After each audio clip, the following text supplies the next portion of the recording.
to my YouTube channel ePartCom. This video I am making in continuation of my last video. So please अभी तक जिन्होंने मेरा channel subscribe नहीं किया है, so please वीडियो देखने से पहले first of all like, share and subscribe my channel and also press the bell icon for future updates. So this video is in continuation of my previous video. I am going to discuss our new topic in income tax, that is capital gain. Capital gain.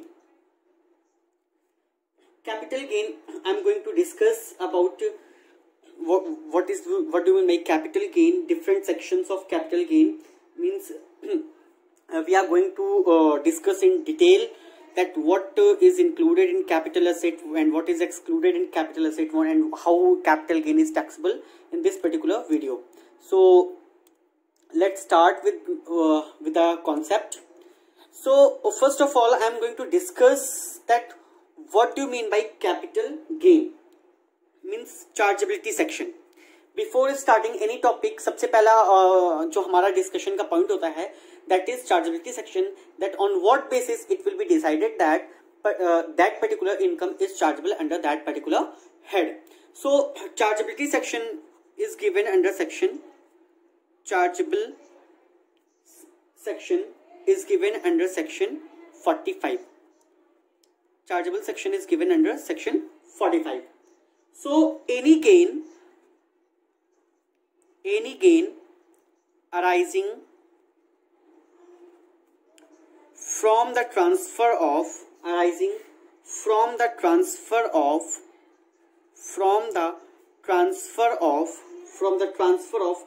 capital asset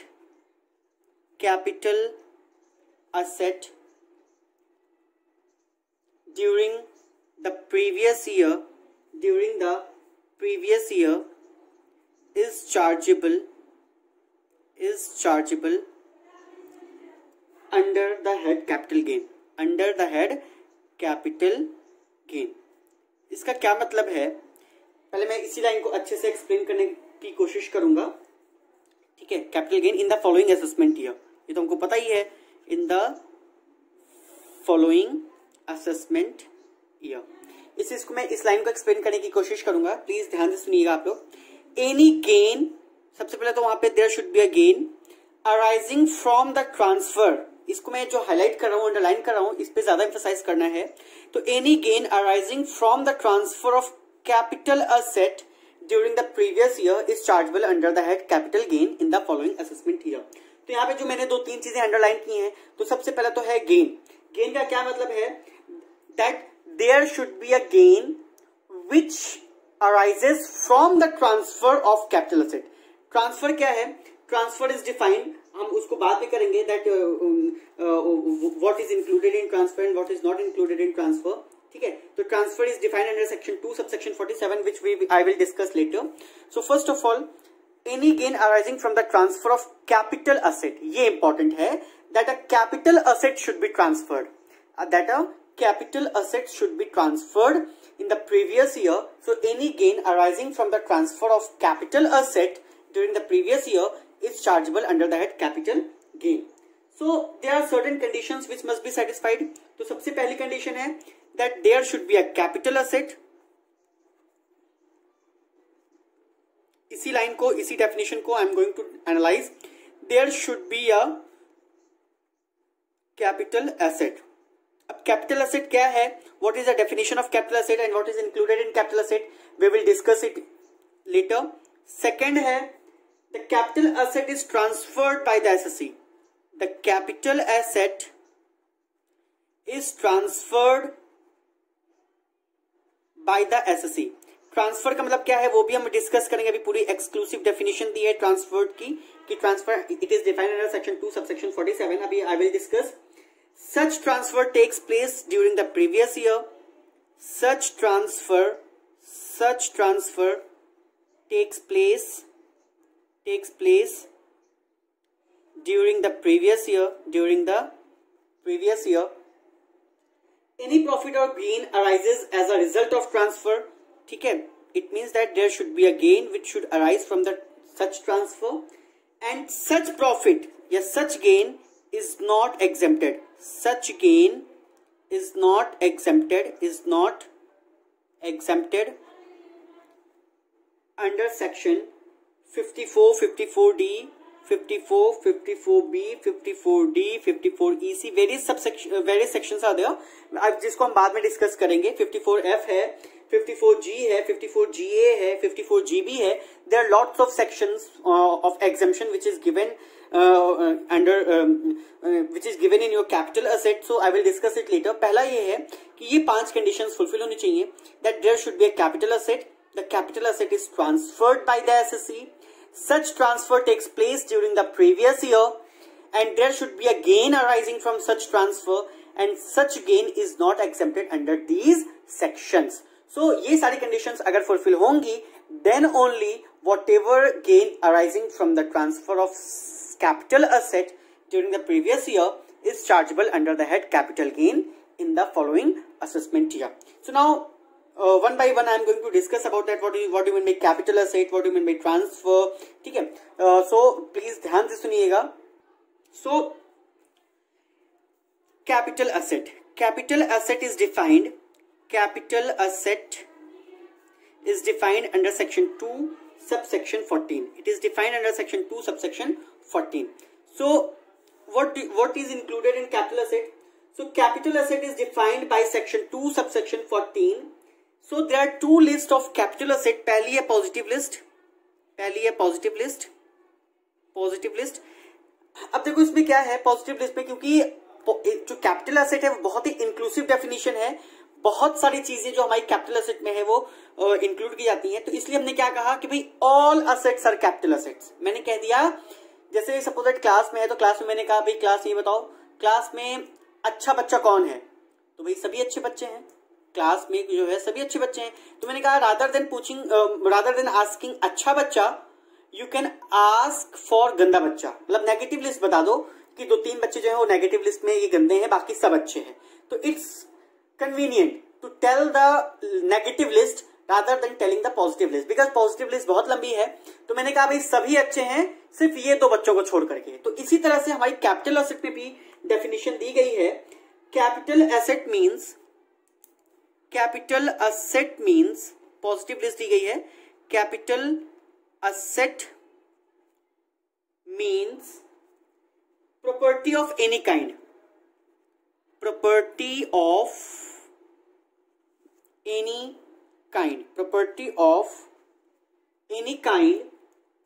of any kind, whether fixed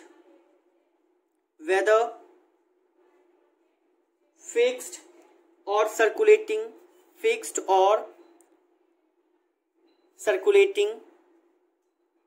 whether fixed or circulating, movable or immovable,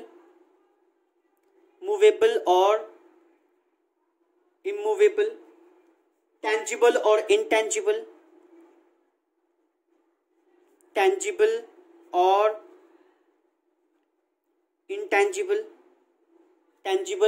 intangible, besides means ये है that capital asset means property of any kind. इसका मतलब क्या है कि all assets are your capital assets. मैंने कह दिया भाई क्लास में सभी बच्चे अच्छे हैं सिर्फ इन 2 बच्चों को छोड़ करके.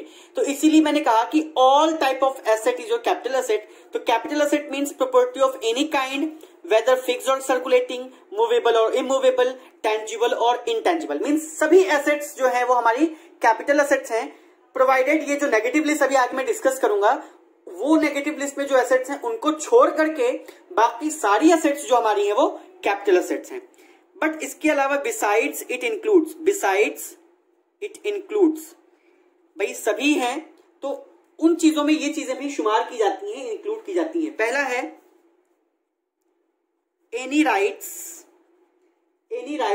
इन और in relation to an Indian company, any rights in और in relation to N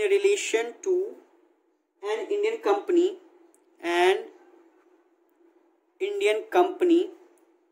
including rights of management, including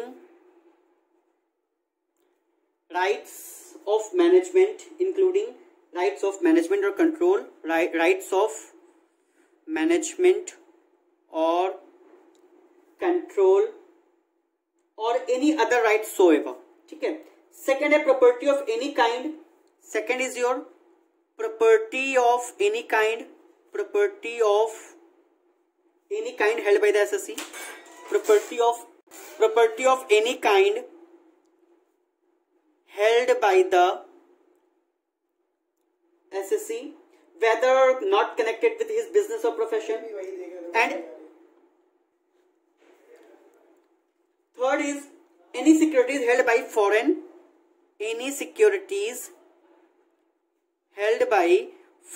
institutional investors which has invested in such securities, which has invested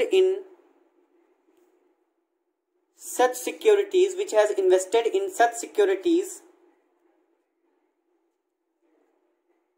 in accordance with the regulations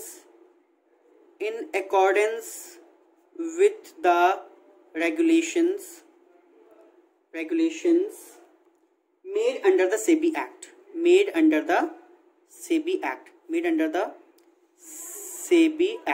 So I think ये points clear हैं that any securities held by foreign institutional investors which has invested in such securities according to the regulations made under the SEBI Act.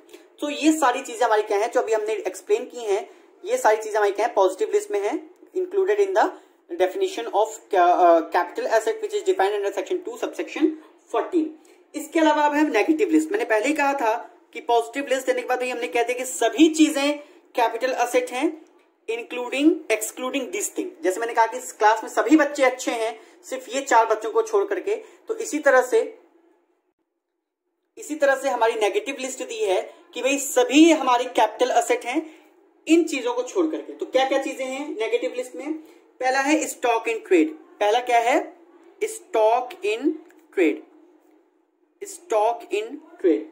Stock in trade का क्या मतलब है? Stock in trade का क्या मतलब है? Other than securities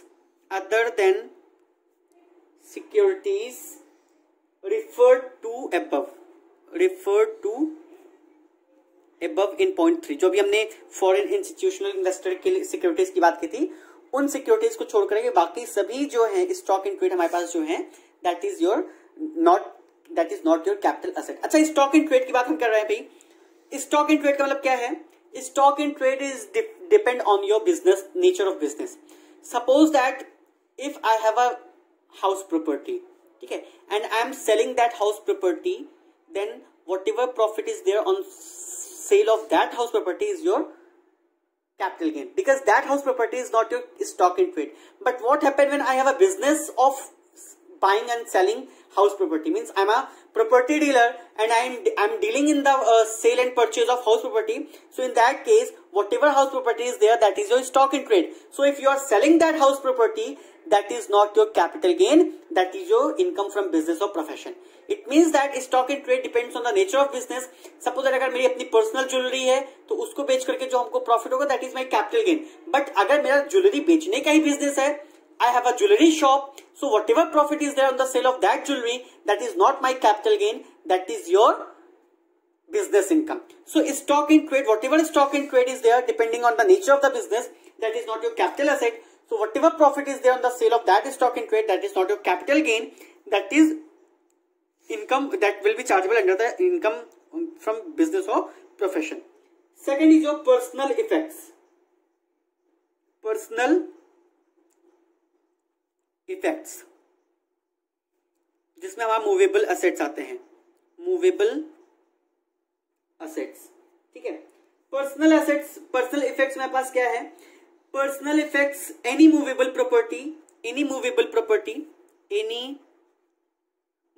property, इसको मैं समझा रहा हूं क्या है. Any movable property including wearing apparel and furniture, जिसमें कार भी हमारे आ जाते हैं, मूवेबल असेट्स है, ठीक है. सो एनी personal effects या any movable property held for personal use of the owner or for the use of any member of his family dependent upon him is not a capital asset. So for the purpose of income under that capital gains, however the following are not a person. अब मैंने कह दिया भाई ये personal effect की चीजें, मैंने कहा कि भाई कार है, फर्नीचर है, या और कोई इलेक्ट्रॉनिक अप्लायंसेज हैं जैसे रेफ्रिजरेटर है, ठीक है, और हमारा वॉशिंग मशीन है, मोबाइल फोन है। मोबाइल फोन सपोज मेरे पास महंगा मोबाइल फोन है, उसको बेच करके मैंने 10,000 में खरीदा था, मैंने उसको 12,000 में बेच दिया, तो उसको बेच करके हमारा कोई प्रॉफिट हुआ है। या हमारे कोई वियरिंग अपैरल्स हैं, इंक्लूडिंग वियरिंग अपैरल्स, ठीक है। तो ये सारी चीजें जो हैं हमारे, they are not the capital asset. जब ये कैपिटल एसेट ही नहीं है तो इनको बेच करके कोई भी प्रॉफिट होगा तो that is not chargeable under the head income from capital, that is not your capital gain. वो हमारा क्या है, कैपिटल गेन नहीं है। क्यों? क्योंकि ये हमारे कैपिटल एसेट ही नहीं है। जब कैपिटल एसेट नहीं, क्योंकि डेफिनेशन ही कहती है, चार्जेबिलिटी सेक्शन ही कहता है कि any gain arising on transfer of capital asset, सिर्फ और सिर्फ कैपिटल एसेट के ट्रांसफर पे अगर हमको कोई गेन होता है then only that gain is chargeable under the head capital gain. So जब ये कैपिटल एसेट ही नहीं है तो whatever gain is there on transfer of such asset is not your capital gain. But हाँ, हमने कहा कि भाई पर्सनल एसेट्स जो मूवेबल एसेट्स हैं, पर्सनल मूवेबल एसेट्स हैं, वो हमारे कैपिटल एसेट्स नहीं है। लेकिन कुछ हमारे पर्सनल मूवेबल एसेट्स हैं जो कि हमारे पर्सनल यूज के लिए तो हैं, but they are included in your capital asset. वो क्या क्या चीजें हैं? जैसे ज्वेलरी हो गई, although jewelry is your personal movable asset, but still this is an exception. Jewelry is your capital asset. So whatever gain arising from the sale of jewelry, that will be chargeable under the head capital gain. कोई archaeological collection है, कोई archaeological collection है, archaeological collection पुराने coins हैं, कोई metal का antique pieces हैं, ठीक है, या कोई पेंटिंग है महंगी महंगी, एम.एफ. हुसैन की पेंटिंग है, या कोई आर्टिस्टिक वर्क है, कोई आर्टिस्टिक वर्क है, ठीक है। उसके अलावा और भी हमारे कोई ड्राइंग्स हैं, ठीक है, कोई ड्राइंग्स हैं, महंगी महंगी ड्राइंग्स हैं, कोई स्कल्पचर है, कोई स्कल्पचर है, ठीक है, या और भी कोई वर्क ऑफ आर्ट है, या कोई और भी वर्क ऑफ आर्ट है, and any other work of art, ठीक है। सो ये सारी चीजें हमारी क्या है, they are capital asset. Although they are personal movable asset, ये हमारे पर्सनल यूज के लिए हैं, मूवेबल एसेट्स हैं, but still they are not included in negative list, they are your capital asset. So any gain arising from transfer of such asset like jewellery, archaeological collection, तो that is chargeable under the head capital gain. ये जो हमारी personal movable assets हैं ये हमारी क्या है, ये कैपिटल एसेट नहीं है। लेकिन ये जो हमारी मूवेबल एसेट्स हैं ये हमारी क्या है, कैपिटल एसेट हैं। इनको हम कैपिटल एसेट की डेफिनेशन में इंक्लूड करेंगे। आई होप कि ये पॉइंट आपको क्लियर होगा। Next is third is your agriculture land in rural area. Agricultural land, agricultural land, agricultural land in rural area, in rural area in India. इसका क्या मतलब है कि any agriculture land which is situated in rural area. Rural area क्या है, ग्रामीण गांव का एरिया, ठीक है। रूरल एरिया की डेफिनेशन मैंने अपने कई वीडियोस में मैंने एक्सप्लेन किया कि रूरल एरिया क्या है। So any agriculture land which is situated in rural area in India, that is not your capital asset. So अगर गांव में कोई जमीन ऐसी है या कोई लैंड ऐसी है जिसको मैं एग्रीकल्चर पर्पज के लिए यूज करता हूं और उसको सेल करने पे कितना भी प्रॉफिट हमको हुआ है, that is not your capital asset, but provided that कि वो हमारी एग्रीकल्चर लैंड रूरल एरिया में सिचुएटेड होनी चाहिए। So if any agriculture land situated in rural area in India, so whatever profit is there on sale of such land, that is not your capital gain, because हमारी agriculture land जो rural area में वो capital asset ही नहीं है। तो जब वो कैपिटल एसेट नहीं है तो उसको बेच के जो भी प्रॉफिट है that is not included in your capital gain. Fourth है a few gold bonds and special bearer bonds. A few gold bonds and special bearer bonds. ठीक है, ये this point does not have any practical utility, इसकी कोई practical utility नहीं है तो इसलिए इसको ज्यादा एक्सप्लेन करने की जरूरत नहीं है, ठीक है। तो a few gold bonds and special bearer bonds are also not your capital asset. Now gold deposit bonds issued under gold deposit bonds, gold deposit bonds issued under the gold deposit scheme 1999, gold deposit scheme 1999, or deposit certificates, or deposit certificates or deposit certificates issued under the gold monetization scheme, issued under gold monetization scheme 2015. So ये जो हमारे हैं gold deposit bonds issued under gold deposit scheme 1999 और deposit certificates issued under the gold monetisation scheme 2015, तो ये जो हमारे हैं ये हमारे कैपिटल एसेट नहीं है. So whatever profit is there, whatever gain is there on sale of such asset is not your capital gain. तो अब मैंने तुमको पॉजिटिव प्लेस बता दी कि any asset is your capital asset, चाहे वो मूवेबल हो, इमूवेबल हो, टेंजिबल हो, इनटेंजिबल, कैसे भी हो, all type of asset is your capital asset excluding these assets. मैंने तुमको नेगेटिव लिस्ट भी बता दी. तो इन कैपिटल एसेट्स को छोड़कर के बाकी सभी हमारी क्या है, वो कैपिटल एसेट्स हैं. नाउ आते हैं टाइप्स ऑफ कैपिटल एसेट. हम आते हैं types of capital asset. Types of capital asset में क्या है? So types of capital asset में there are two types of capital asset. पहला है शॉर्ट टर्म कैपिटल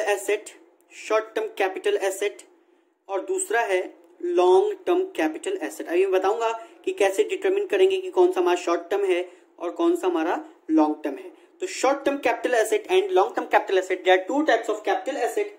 अच्छा, अब तुम कहोगे सर कि ये टाइप्स ऑफ कैपिटल एसेट क्यों हमने कैपिटल एसेट को दो पार्ट में डिवाइड किया है? ऐसा नहीं हो सकता था कि हम एक टाइप के ही कैपिटल एसेट को रखते और उसी पे हम टैक्स लायबिलिटी देते? तो ऐसा नहीं है.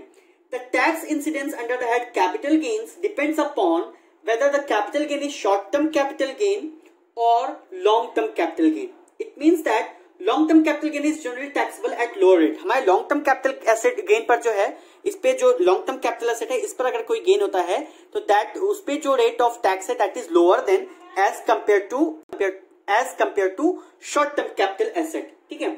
So long term capital gain is generally taxable at a lower rate. So if the asset transfer is short term capital asset, capital gain will be short term capital gain, and if the long term capital gain arises on transfer of long term capital asset, तो अगर हम short term capital asset को transfer करते हैं, उस पर कोई gain होता है तो वो हमारा शॉर्ट टर्म कैपिटल गेन है, और कोई गेन अगर लॉन्ग टर्म कैपिटल एसेट को ट्रांसफर करने पे होता है तो that is your long term capital gain. ठीक है. तो पहले तो मैं कैपिटल एसेट को डिफाइन करूंगा कि शॉर्ट टर्म कैपिटल एसेट कैसे डिटरमिन करेंगे और लॉन्ग टर्म कैपिटल एसेट को कैसे डिटरमिन करेंगे. तो इस चीज को डिटरमिन करने के लिए हमारे पास क्राइटेरिया है टाइम पीरियड को कैलकुलेट करने का. टाइम पीरियड को कैलकुलेट करके हम बता सकते हैं, जैसे अकाउंटिंग में होता है कि साल भर की चीजें हैं, अप टू 1 ईयर है तो शॉर्ट टर्म है, उससे ज्यादा का पीरियड क्या है, लॉन्ग टर्म है. लेकिन यहाँ पे ऐसा कुछ नहीं है, टाइम पीरियड ही है, लेकिन टाइम पीरियड हमारा अलग से डिफाइंड है कि कैसे कैसे किस केस में हमारा शॉर्ट टर्म कैसे डिटरमिन करेंगे और लॉन्ग टर्म कैसे डिटरमिन करेंगे. तो प्लीज आगे चलते हैं हम डिटर्मिनेशन पे कि कैसे डिटरमिन करेंगे शॉर्ट टर्म और लॉन्ग टर्म. सो पहले हम आते हैं शॉर्ट टर्म कैपिटल एसेट पे, STCA, short term capital asset. Short में उसको हम लिखेंगे STCA, short term capital asset. तो short term capital asset means a capital assets held by an SSE for not more than, it means a capital asset not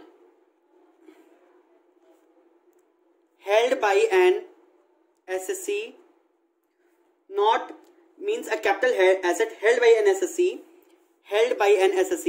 for not more than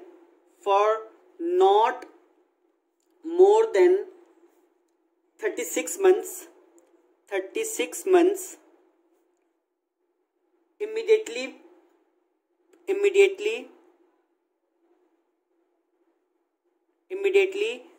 prior to the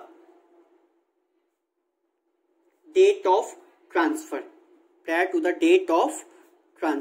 इसका क्या मतलब है? इसका मतलब है कि any capital asset which is held by an assessee for not more than 36 months. 36 months का क्या मतलब है? 3 years.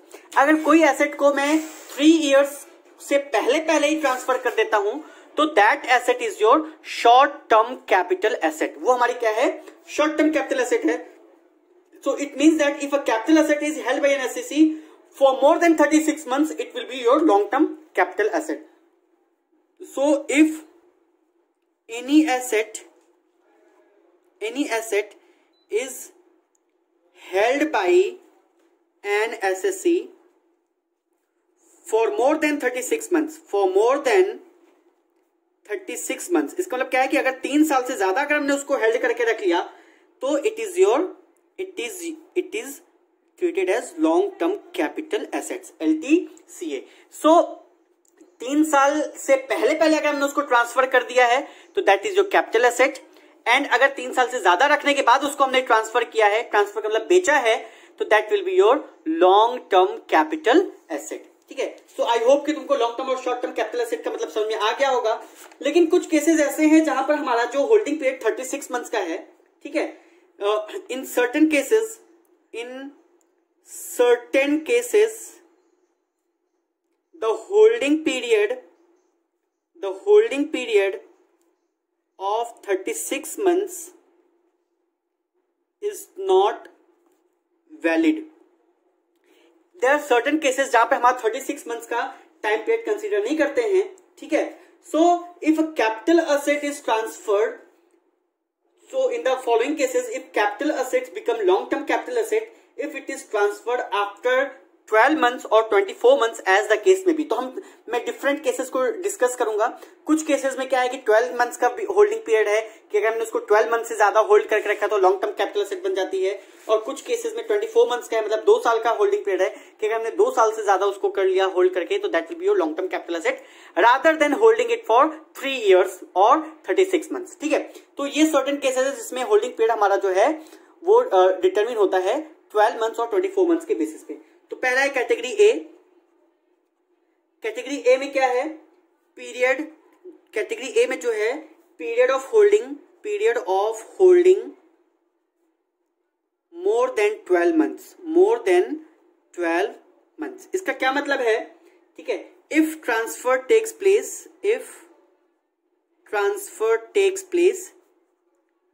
Place after 10th July 2014, तो इसका मतलब क्या है कि हमारा असेसमेंट ईयर 2021 है, तो हमारे असेसमेंट ईयर के लिए तो ये चीज वैलिड है ही। ठीक है, तो ये जो मैं केस डिस्कस करूंगा तो इन केसेस में हमारा क्या है, पीरियड ऑफ होल्डिंग जो है that is more than 12 months. इसका क्या मतलब है कि अगर हमने उसको 12 मंथ से ज्यादा होल्ड करके रखा है तो that will become my long term capital asset. तो क्या है, पहली कैटेगरी है इक्विटी और preference shares in a company, किस टाइप की कंपनी, लिस्टेड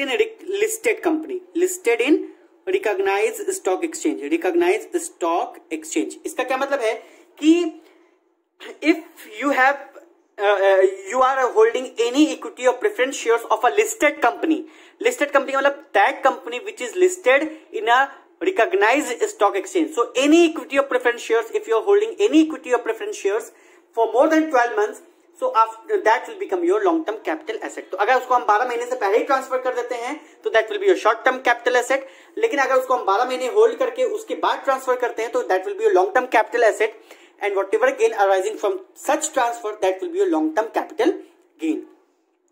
Second है category securities like debentures, bonds, government securities, derivatives, etc. ठीक है, listed in recognized stock exchange,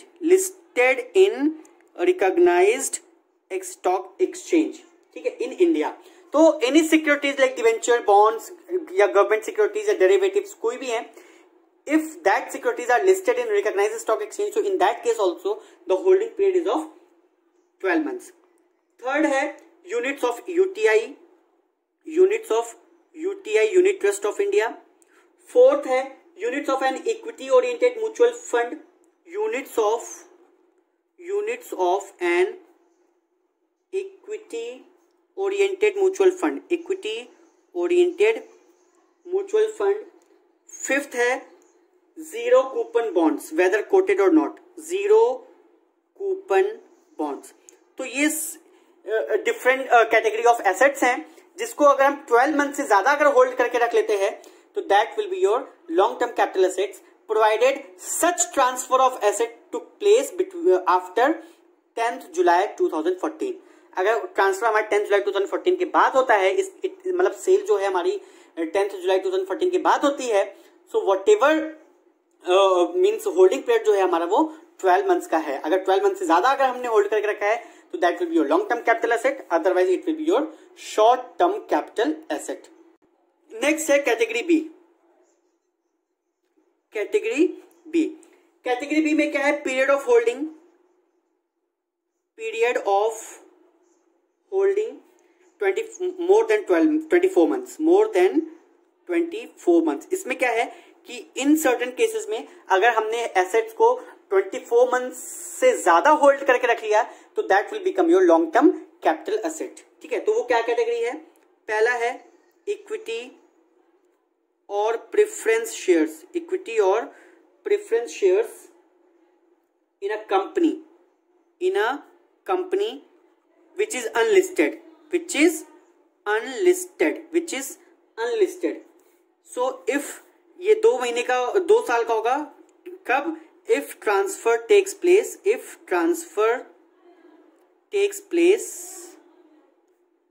on or after 1st April 2016, on or after 1st April 2016। तो इसका क्या मतलब है कि अगर हम कोई भी प्रॉपर्टी बेचते हैं 1 अप्रैल या उसके बाद, तो उसमें उस केस में होल्डिंग पीरियड हम देखेंगे कि अगर वो 24 मंथ्स से ज्यादा होल्ड करके रखा हुआ है तो that will be your long term capital asset, अगर 24 मंथ से कम होल्ड करके रखा हुआ है तो that will be your short term capital asset. Second is your immovable property, second is your immovable property. Immovable property के केस में क्या है, being land or building or both, being land or building, land or building or both, if transfer takes place, if